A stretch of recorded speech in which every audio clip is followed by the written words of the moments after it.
Samantala, nasa linya na po natin si RH28 Raymond Dadpaas. Mukhang uso po ngayon ang panunod ng sine. Kumusta naman po ang kalagayan ng ating local film industry? Ito po ba ay nakakabawi na? And are we hoping for more decaliber and syempre mga dekalidad ng mga pelikulang Pilipino? Kumbaga, hopefully magiging at par na rin sa mga foreign and international films.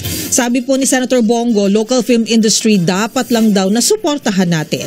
Okay, RH28 Raymond Dadpaas, ibalita mo yan, Raymond. Mahalaga ang suporta ng ating mga kababayan sa local film industry.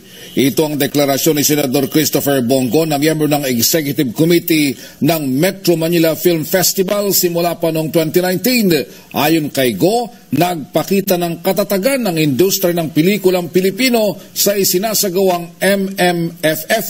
Dahil matapos dumaan sa matinding pagsubok ng panahon ng pandemya, ay muling bumangon ang lokal na industriya ng pelikulang Pilipino. Sa pamamagitan nito ay naipamalas ang kakayahan, talento at pagiging malikhain ng mga Filipino filmmakers.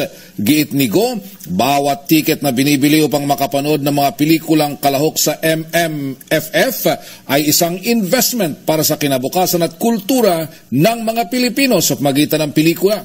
10 pelikulang kalahok sa Metro Manila Film Festival 2023. Para sa kauna-unahan sa Pilipinas, DZRH, ito si Raymond Dadpaas, tuloy-tuloy sa pagbabalita at tuloy-tuloy sa serbisyo, sama-sama tayo, Pilipino. Maraming salamat, Raymond.